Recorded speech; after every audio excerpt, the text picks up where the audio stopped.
Welcome to another episode of Get Wisdom. I'm Brian Kelly, along with Get Wisdom founder and director, Carl Mollison. This week, we're going to look at Creator's insights on human stubbornness. I know I'm a stubborn Mick. How about you, Carl? Well, it depends on who you talk to. But I do know some stubborn people in my life. And all along the way, I can look back and think about people who just, were just like a stake in the ground. And you couldn't move them. You couldn't budge them. And they were who they were. And that was that. And I like to learn and grow. I like to think I'm expanding and evolving in a way to better understanding of things. And that requires the ability to change, even though you've got some strong inner beliefs you've accumulated. So this is the tension, I think, between belief and non-belief and what you do with that and how open you are and all of it. So we're going to get into these issues because they're rather important, it turns out, and understanding how we operate. Absolutely. You asked Creator, can Creator explain the difference between stubbornness and persistence? All right, and this is what Creator said. Stubbornness, like beauty, is in the eye of the beholder. This is a human quandary on both ends of the perception. The individual acting on their current beliefs and another party, perhaps confronting them or challenging them in some way, or wanting to motivate them to take some action being resisted, may cause them to label the person many, many ways with many, many negative labels of all kinds, including just being stubborn. So in a general sense, this is a highly subjective distinction, depending on what is lost or gained by those involved.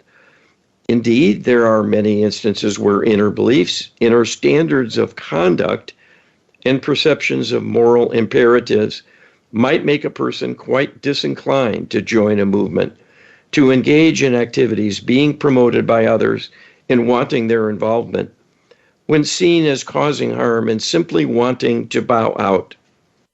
We would regard such a situation as an example of perseverance, sticking to one's true self and their alignment with the divine, rather than a stubborn refusal to accept the entreaties of others to join something seen as a kind of folly or worse. Each person must find their truth in how they wish to live, how they deploy their energy, who they might align with and give their loyalty to, and so on.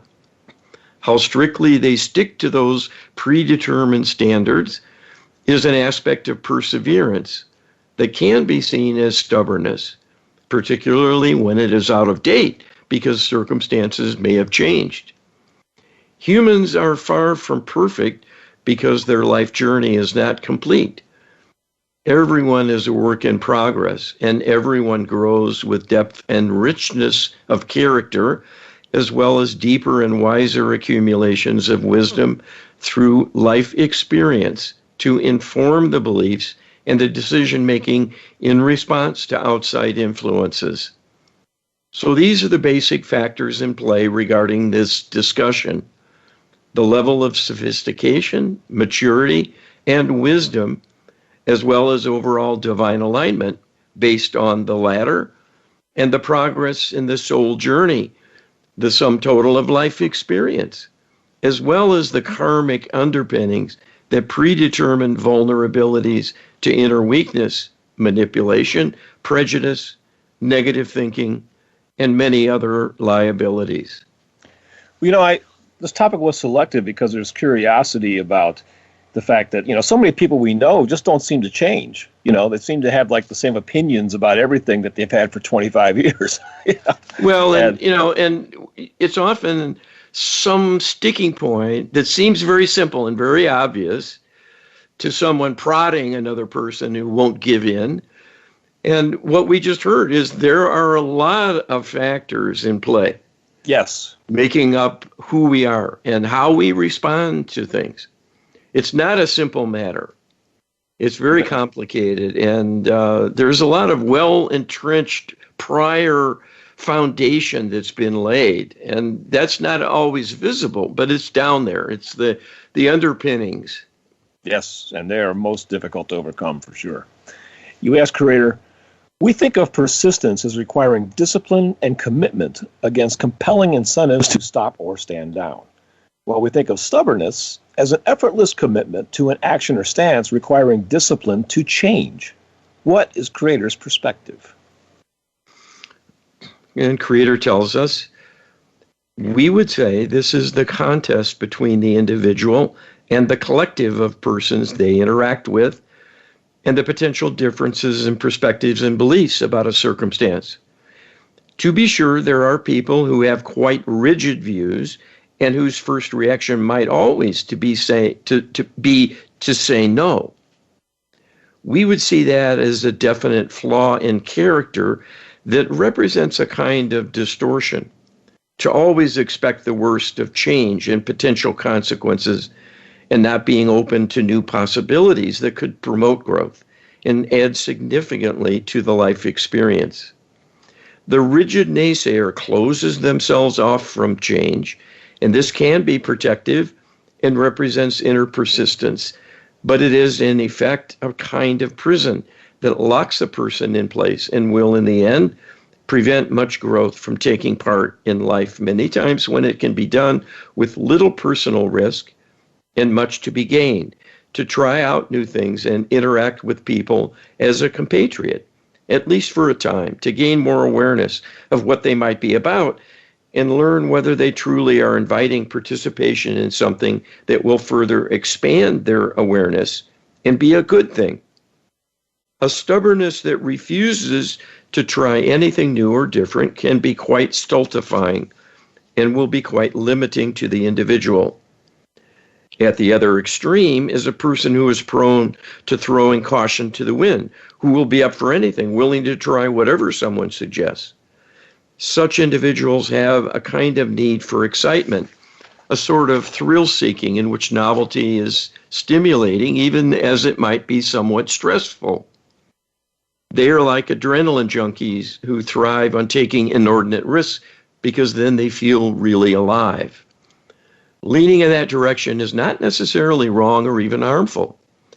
Some of the greatest advances in human culture have come from people who will embark on a bold initiative no matter what others think. And it is a hallmark of leaders to be in the vanguard in this way.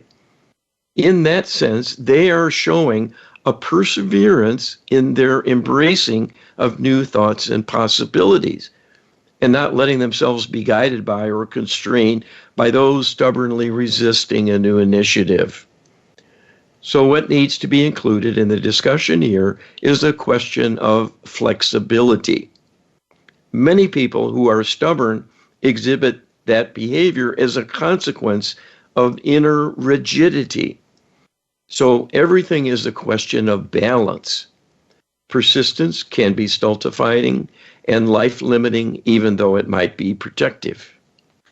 Yeah, it does seem that truly effective leaders, have to be flexible because it's hard to anticipate the future and the obstacles that can arise, and you have to have a big tool set in order to accomplish these things. But yep, the flexible leaders, it seems like that kind of a person is necessary in order to get the stuck in the rut people to move even a little bit. Well, the key is having some wisdom to work with. Yes. If you want to be that bold innovator. And this is why you don't send a child to do an adult's work. Right. They don't have the wisdom yet. They haven't had enough life experience. But this is a complicated issue, and much depends on it. And the day-to-day dynamics are little thought about. And it's not that we all should go to psychology classes and try to opine the philosophical aspects of human thought and behavior and so on. In this discussion, my fear is it sort of smacks of that. It's kind of a getting down in the weeds, look at minutia and so on. But these basic ideas and the tensions in play are rather important.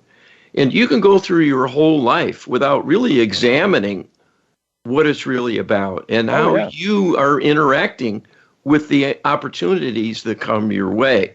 So that's what we're trying to do, is kind of open this up a little bit for a greater reflection on it. Absolutely.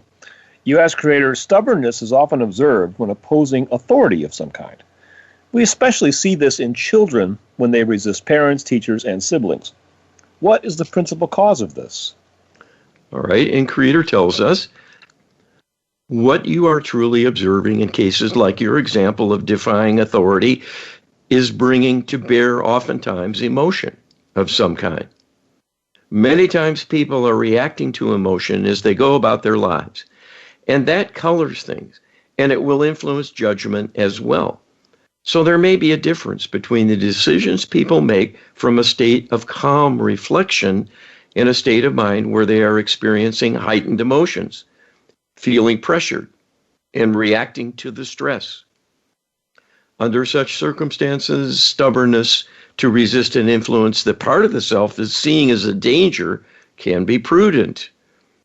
But there are certainly many more instances when people who have suffered so from chronic anxiety, and this includes a high percentage, may be too reluctant to embark on something new and will refuse an invitation or ignore guidance or fight against attempts to control or influence them, as is the case with opposing someone in authority. Keep in mind that the young in particular have little life experience to guide them. They will be highly influenced by what has happened most recently. So if there's been a circumstance where a parent, for example, has punished them or been critical and now wants them to cooperate in some way and makes a perfectly reasonable request for that cooperation, the young person might still be smarting from being hurt in a previous parental encounter, and that emotion will alter their perception of the request and cause them to dig in their heels and say no. Being oppositional is a kind of primitive way of reacting to an attack. The danger in young people in particular is for the resistance to authority becoming an ingrained habit. This is most likely when there has been a major grievance from neglect or ill treatment, causing them to form a grudge against the perpetrator. Even a parent who naturally will assume and act on the belief they deserve respect and expect that of their offspring. Oftentimes, there are distortions on both sides where a parent might be less sensitive than desirable in understanding the feelings of their children and treat them in an arbitrary and demanding way that might well reinforce the inner sense of being threatened in being dominated by the adult parent.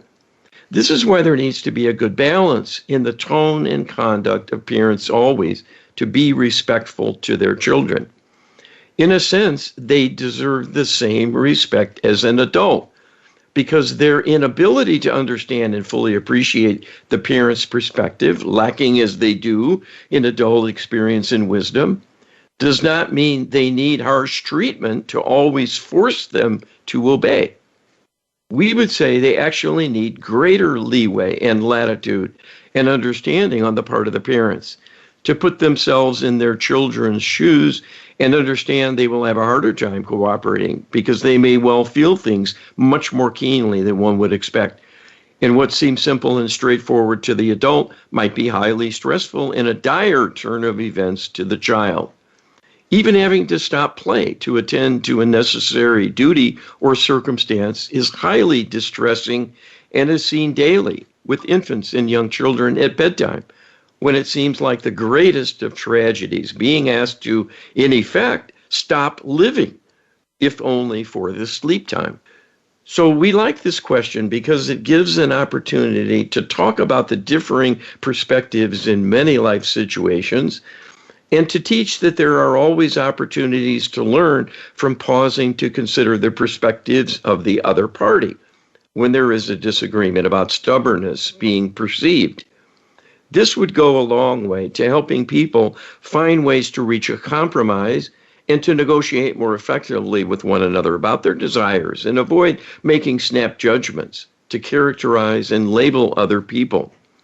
If done harshly, it not only attacks and wounds them, it may well represent a new obstacle to making any progress towards changing things in the way desired by the attacker and will be counterproductive. You know, what's interesting is the scene's creator in this channeling is saying that stubbornness could be proportional to the amount of stress the person is feeling when confronted with unfamiliar environments and information. Yes, there's always reasons for it. And the devil's in the details. Who is Right. running the operation, and why, and what are the underlies? What are the hurts and wounds that get in the way, slow things down, make people resistant or fearful? Yep. But people need encouragement and support oftentimes to gain their understanding and acceptance of even your point of view, to consider it. Yeah. Well, it's interesting because, stress I sometimes see as like water, water, finds the lowest spot to settle in, and if a person is stressed, they're going to do whatever they can to reduce that stress, and if new information or challenge to their situation is stressful, that makes sense that they might dig in their heels and be stubborn about it because they don't want to increase their inner stress level. They want to reduce it. Yes, well, this is the dynamic oftentimes. There's more at stake than people think. They just see someone as being obstinate and implacable, and they think they're just like a rock sitting there, like a lump. But there could be a lot going on. There could be a lot of gears turning furiously to try to process the intrusion on their time and space. And so this is where there needs to be a dialogue more than not. Yes, I think that there has to be some coaxing and some diplomacy, more so than the sledgehammer, for sure. Problem is that there's free will is involved, and it's not hard to encounter a stubborn person that just shuts down and doesn't want to talk to you at all. It's like my way or the highway, and it's right. It's really tough to deal with situations like that. Especially, really, that's the case if you have a parent-child dynamic. My father was pretty stubborn in his ways, and negotiating it with him was always a challenge. But that's true of a lot of people. Yes. Well, this is a theme, and we see it in our daily life. We see it reflected in the media and many stories on stage and screen. Well, another theme is we run out of time for this segment, and we'll be right back with more Get Wisdom right after this. Welcome back to the second segment of this week's Get Wisdom. We're looking at creators' perspective on human stubbornness. Carl, our project is Get Wisdom, and one of the biggest obstacles, I think, for people to get wisdom is stubbornness. Well, it certainly seems that way to those who think they know it all, or they have the high ground, and they have a more lofty vantage point and a deeper appreciation of things, and on and on and on. That's why I like going to Creator, because we can trust the Creator will have the issues and love for everyone in mind. If we ask a narrow question, it has to be answered fairly narrowly. But if we leave it open at all to counter argument and so on, we'll get that. And it's a more reasoned and dispassionate look at things. It might sound dry when it comes rolling out in elaborate detail and a lot of wordiness, but it's rather important to have that benchmark because we don't do so well left to our own devices, if you haven't noticed. I think I've noticed, Carl. And it's even true of those who are lofty, we think, among us, our political leaders, our educators, the medical establishment, and on and on and on. They make mistakes. They get it wrong at times, and they exaggerate. They're human, and they intermix their own emotions when they maybe shouldn't, and so forth. So this is getting at the heart of the reasons why those things happen and the dynamics. You ask Creator, perhaps the most stubborn things are the political and religious beliefs of people. Can the Creator explain why that is? All right, and Creator says, we would agree that these are often a source of great conflict, even among friends, and is widely discussed about family gatherings being a kind of minefield where it is best to avoid these subjects altogether. The fact this can happen so readily is, in part, the reflection of prior encounters between people where someone ends up believing the other party to be simply stubborn and refusing to listen, when in fact these areas are often quite important personally, because they are a kind of touchstone describing, at least in part, who they are and the deeper important aspects of their makeup. This is simply being human, because life experience is the creation and expression of new knowledge reacting to the old. Beliefs are the inner hard wiring. Much as a computer has software, sets of instructions describing what will happen when energy is applied, what must take place, where that energy has to go, and then what will happen automatically as a result. The software instructions in a computer program are like the beliefs within a person. They will automatically reject religious notions contrary to what they have been taught and then embraced as their own. The same is true with political ideas, ideology, and affiliations. It is all a set of beliefs they have come to accept and incorporate within themselves to varying degrees and with varying strengths. So these, indeed, for important reasons, are often the arena where the issue of stubbornness comes into play.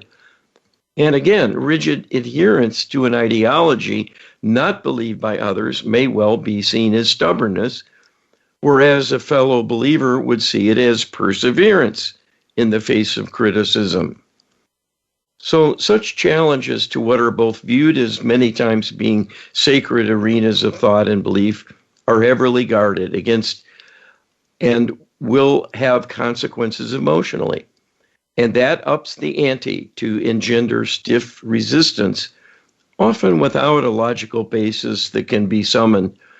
And that is when you can be sure emotion is in play more so than just an automatic robot-like lack of having an answer, but not agreeing to outside persuasion. This taps into soul characteristics about loyalty, because both politics and religion are in many ways the formation of a clan or tribe. So the members and believers have an identity in sharing this with others, and this brings in many inner beliefs and instinctual behavior about challenges and perceived threat from outside perspectives. So stubborn resistance to what many would see as a superior argument may well encompass deeper issues of loyalty to one's tribe in the person being challenged, who then sees only an absence of a compelling argument. No one likes being cornered and forced to surrender. So contests about politics and religion are the most likely to lead to confrontations, argument, and conflict rather than a meeting of minds and an opportunity for those on both sides of an issue to grow and expand their thinking through a confluence of perspectives that adds something that will create a greater whole rather than a diminishment. You know, this is really fascinating because Creator's really saying something important here about how tightly integrated people are with their religious perspectives and political outlooks. You know, that a lot of these we acquire as children from our parents and the people they're surrounded by, and we grow up with these perspectives. And we self-identify with them very, very strongly, at least most people do. And it's not an easy task to question what really amounts to your moorings, you know? Well, and it goes to the broader issue of having security. Yeah. That sense of belonging. You know, if you betray your brethren, your tribe, that puts you at risk. Yes. So these things have to be defended, and people will defend their tribe's dogma, their tribe's beliefs and standards and religious and political views. That's an interesting outlook because, you know, we think of tribe, we would think of our friends and family and siblings and stuff, you know, but when it comes to ideology, you can have two diverse ideologies within the same family to the point that family doesn't even talk to each other, won't even attend Thanksgiving dinner together anymore. You know? Okay. Well, and I think we're getting at a diagnostic indicator here because I was thinking about this, that even in a group of loved ones who really accept one another as much as they accept people in other groups they might belong to, even there, you can't go to these topics. Yeah. Because it's like touching a third rail and everything will blow up. There's something wrong with this. There really, really is. And it speaks to the intolerance from having too strong an emotion about things. And that is peculiar, frankly. Absolutely. Yeah. We'll explore it some more. You ask, creator, is it useful to think of bad habits and obsessions as manifestations of stubbornness? This is creator's words. This certainly can be the case, that these are the root cause of stubborn behavior, because both bad habits and obsessions are belief-based behaviors. Habits are formed from engaging in certain ways with one's energy, believed at the time to be productive and of value, and when repeated, this is reinforced. So, in a sense, it becomes something happening automatically without prior analysis. This is a tremendous efficiency. So there's much to be gained from creating habits because it streamlines things and allows quick, thorough, and effective action to be taken in many settings. The bad habits, of course, will be a burden and a liability. So this is not a flaw in the system, that something that is a benefit can be perverted in some way to become a liability. It simply illustrates the fact that every choice has consequences, so there must be growth, maturity, discernment, and ultimately wisdom being cultivated so that those things becoming habits are watched over and monitored to be sure they continue to serve and are appropriate or need to be dismantled and replaced with something better. So this is an aspect of routine maintenance that is part of the responsibility one has to oversee one's conduct on all levels. Obsessions are an aberration of the mind, often driven by inner emotion, to take on an overarching importance and have the danger of becoming a compulsion to be acted on with no checks and balances. And this can become a major liability when people lose control of themselves and act on an impulse from an obsession about something they cannot let go of that becomes a liability. So it becomes a kind of imprisonment of thought, tying up the circuitry even as life passes them by. When something rises to the level of an obsession, this is an indication that there is a healing need present. An unfulfilled desire or vision based on faulty expectations and unrealistic dreams is not only wasteful, but a danger in limiting growth and expansion in realistic and healthy ways. You know, it's interesting because what the creator is saying here is that there's, I just lost my train of thought. But this idea of bad habits and obsessions being a manifestation of stubbornness. Creator's saying that there's nothing wrong with consciousness, the machinery of consciousness itself, there's nothing wrong with that. But it can be neutral, and if it's misused, then it can become problematic, so that the obsessions can arise out of it, but it's not the problem of the machinery of consciousness, but it actually says it's the problem of faulty expectations and beliefs, unrealistic dreams. Yeah, I mean, there are many analogies I think one could make. Owning a Ferrari, it looks nice. It gives you a symbol of attainment, luxury, and comfort, and so on, and some power. But you can abuse that. You can run amok in your Ferrari and put lives at risk. That actually reminds me of a story, which is a sad one, in fact. Parents had bought their teenage daughter a Dodge Demon. And if you're not familiar with that, it's a very fast muscle car. So it can be dangerous, And they loved their daughter, and they gave her this wonderful present. And 5 minutes after she got into it, she wrapped herself around a tree with it and died. So, ouch. Yeah, ouch, exactly. But I thought that was right. That was right on point with your point there. Well, too much power can be a negative. Yes, exactly. U.S. creator. We earlier asked about stubbornness when resisting authority. How serious is subconscious stubbornness resisting the authority of the conscious self? All right. And Creator tells us we would say that this is a quite serious issue indeed. Much of what governs a person's life is in effect chosen and controlled by the subconscious mind. Even what you believe you want consciously is often a dish served up to you by the subconscious for you to savor and partake of, more so than what you prize as intellect and reason. There is certainly an interplay between the levels of the mind, but it is seamless and will not be perceived as such. It is a kind of call and response, where the conscious self seeks information, wants to devise a creative answer to a period of uncertainty, or to make decisions about differing choices being reviewed and so on. And the subconscious will weigh in, floating ideas up for consideration. The conscious self naively believes it is doing all this work, and the rumination and choosing of alternatives to think about, and then to pick a winner, so to speak, as a decision to move forward, not understanding all the while everything was biased by what the subconscious is bringing up from long-term memory about the facts weighing in that fully define the array of choices. When information is hidden, it will not be considered by the conscious self at all.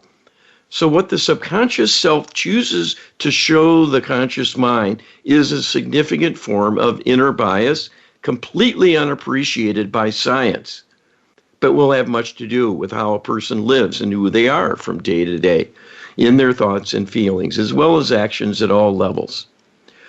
What this implies further is that those factors that govern the health and well-being of the subconscious, particularly the deep subconscious, unreachable by the conscious level of the mind and completely separate from oversight and awareness, can become a missed opportunity for growth, inner stability, and the attainment of wisdom and a state of enlightenment perceivable by the conscious self.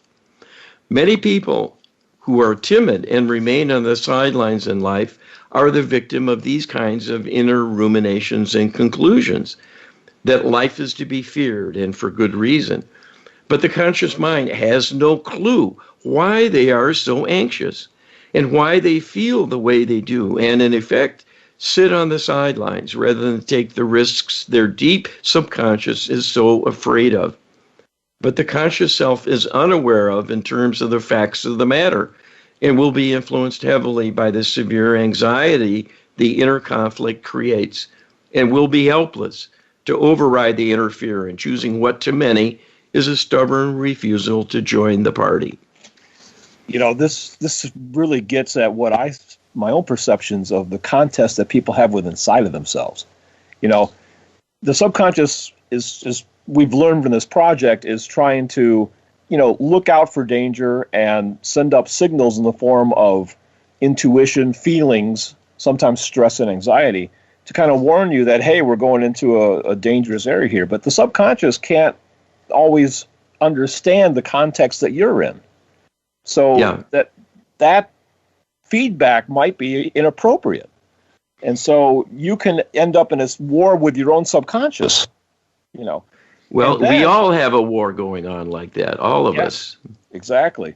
And then if you're choosing not to combat your own subconscious, but somebody else, a third party comes along and challenges you, then the two of you, your own subconscious and your conscious mind, gang up to reject that outside influence, So this is where if you are battling your own subconscious, getting an ally in the form of a therapist or a friend that can help you work through some of the logic of these emotions can really be helpful, Carl. Well, and we would point to the need for even deeper healing reach. Absolutely. With the divine help we can call on through prayer and through using a tool like the Lightworker Healing Protocol, because it is built around the idea of this segregation of levels of the mind, to be able to go in and help the deep subconscious directly. Yes. With its struggle. And that is unprecedented. That is revolutionary. And I have been told by Creator this will be a breakthrough in human psychology and psychotherapy in the coming years, because this is completely unappreciated by science, but explains most of the struggles we have emotionally in our lives. Yes, and we'll explore more of this about the Lightworker Healing Protocol when we come back with more Get Wisdom next. Welcome back for the final segment of Get Wisdom. We are looking at Creator's perspective on human stubbornness. We've got a lot of material to cover in this final segment, so we'll get right into it. Carl, you asked Creator, is temptation a form of subconscious stubbornness, resisting the will of the conscious mind? All right, and Creator tells us, here again is an example of an interplay between the subconscious and the conscious levels of the mind, where the conscious self might well have an ongoing awareness and recurring thoughts about wanting to do something tempting. It is the subconscious, for the most part, driving the reoccurrence of such thoughts. The conscious mind is more analytical and is very good at ranking things and acting on inner beliefs that help regulate and provide structure, governing what the person will tolerate and how cautious and moral and ethical will be their conduct.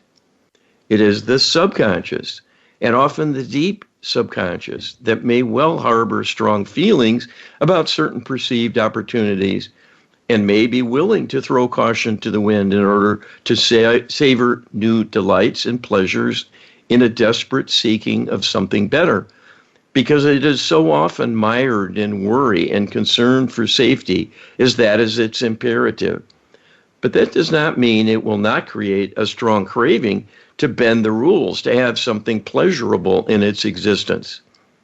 So a recurring inner temptation that intrudes on the thoughts and becomes a distraction and potentially an action taken that compromises the person and becomes a time of great regret, for example, an act of infidelity or an act of wrongdoing that is discovered and sets in motion a series of consequences, very unpleasant and painful, become a very high price to pay for indulging one's inner child. Here again are ongoing responsibilities for learning, growth, and the gaining of wisdom to develop discipline, which would be a positive example of something one needs to have to persevere in their day-to-day life. You know, it's interesting that Creator basically equates the subconscious, and perhaps even the deep subconscious, with an inner child. You know, in other words, an entity that doesn't have the perspective of the conscious mind. Yeah, it's a lack of advanced intellectual, analytical ability, and also that subconscious part is what runs the emotions and triggers emotions to begin with. And it uses emotions as a way of communicating. So it goes to feelings first, emotions first. And so it's very reactive. And that creates inner tension and volatility. And then the conscious self's trying to ride herd on all this and can have a hard time. And a lot of people break down. They can't function because they're so anxious. Or maybe they fly off the handle and their temper is such a liability. They don't even trust themselves. Yeah. So it's quite the conundrum. You ask Creator, how much of human stubbornness is a result of native divinely designed attributes of consciousness versus mind control manipulation by the interlopers? Have the interlopers been able to weaponize human stubbornness? Okay, now we're going on the dark side for sure. But these are things that are a reality in our world, and we are forced to reckon with it. It's part of the fabric. Well, this is what Creator says about being manipulated by interlopers. This is an extremely important subject because it describes an ongoing contest of wills between humanity and the interlopers who control you to a large degree and all of society. This is done through subliminal, subconscious programming of beliefs as well as emotions. Their systematic program of divide and conquer is highly effective in fomenting discord at all levels of human society. It is a major factor in interpersonal confrontations that grow into long-term adversarial relationships and vendettas, all of which is highly unhealthy and destructive. They drive a wedge between people to create warring factions. So they provide propaganda that reinforces individual prejudices and ramp that up so that emotions will be generated to reinforce not only the correctness of the beliefs, but the imperative they must be defended and acted on in order to not only help the self, but sometimes save the self from what they have been told are great dangers. This is why natural political differences between those who are more free and easy and those who are more disciplined and conservative become huge bones of contention and ideologies that not only seek to sharply define one's own perspective, but often work to distort beliefs about opposite points of view, to, in effect, demonize them so they are not only rejected, but condemned. And this gives rise to all kinds of severe reactions and responses to political action, and even unwillingness to accept people with other political views as friends and colleagues or members of one's own family. It is wholly unnatural and unhealthy to reject people simply for holding differences of opinion, when life is filled with variety and people, by the nature of their soul expression and personality, will naturally gravitate to differing ways of engaging with life and their lifestyles, reflecting those inner characteristics. And although not suitable for many others, are perfectly within their rights to choose because it suits them. What the divide and conquer strategy seeks to do is to carve the beliefs in stone of one's chosen camp and to make an enemy of those who have differing views and to go to war if possible, including resorting to violence if that can be arranged. So this is a campaign of brainwashing and manipulation to cause the greatest demarcation and distortion of thinking they are able to accomplish that will make people go to war with one another. As a consequence of this programming, people will, in effect, demonstrate extreme stubbornness when confronted, even when the views they hold are demonstrably and provably illogical and even inimical to their best interests, let alone unfair to their opponents in the way they are being defended and acted on, and perhaps attempting to be imposed on others and would violate their sovereignty to do so. None of these things are normal, but in today's culture are an everyday occurrence and seem to be normal through familiarity and the repetition by so many people. This is the greatest challenge humanity has, to deal with the interlopers who create this inner stubbornness of ideological false beliefs, in effect, making them slaves to an ideology and warriors in a kind of self-destruction through causing harm to others. This serves no one but the interlopers who seek the diminishment and annihilation of humanity ultimately. Oh boy. Well, I think this is really a powerful message that, external violent war is the outcome of internal war. The war of ideas and the clash of thinking. And that obviously can be ramped up and weaponized, as this answer clearly suggests. And the war is not only with the self and the people around the self, but interlopers who don't even belong here. Right. Other kinds of beings, extraterrestrial and dark spirits. And this is all discussed in the scriptures and is a huge force dragging down humanity. It's time to wake up. We need some help for this, but help is here. Absolutely, and we're going to look at that help in detail right now. You ask Creator, how can prayer work and the Lightworker Healing Protocol help to negate or mobilize human stubbornness for the saving and healing of humanity? And Creator tells us the Lightworker Healing Protocol can play a critical role in saving and healing humanity along with prayer, as the two are adjuncts that are mutually reinforcing. Prayer is an entry-level request of the divine to simply assist humans by taking care of some of their needs, some of the liabilities and risks to them they face, and some of the consequences that have already ensued that might need healing. But the ability to directly request divine guidance, support, healing, and protection are the manifest blessings of effective prayer that can help a person have a much better life than the non-believer, who will be left to their own devices and cannot be given any divine assistance other than ongoing life support to keep their heart beating. This is not a punishment, but a consequence when a non-believer chooses to cut their lifeline. On the other hand, the believer has a full array of choices to request help, which can be considerable and consequential to preserve life and to bring blessings and alleviate ongoing problems of the sufferer. The most effective way to do so is with an informed series of healing requests that carries within it deep knowledge about all the sources of negativity that can befall a person, and then invoking a deep knowledge of the powerful tools the divine realm has at its disposal to come to the rescue and make a difference. In the absence of such knowledge, the most sincere prayer will fall short in what it can truly achieve, because the divine can only answer a prayer within the boundaries of the state of knowledge and sophistication of the one launching the prayer. If they are in a state of ignorance and unawareness, the divine can only provide token relief. This is simply a matter of energy and action. It is the strong who can summon strength. It is the wise who can summon wisdom to the greatest degree.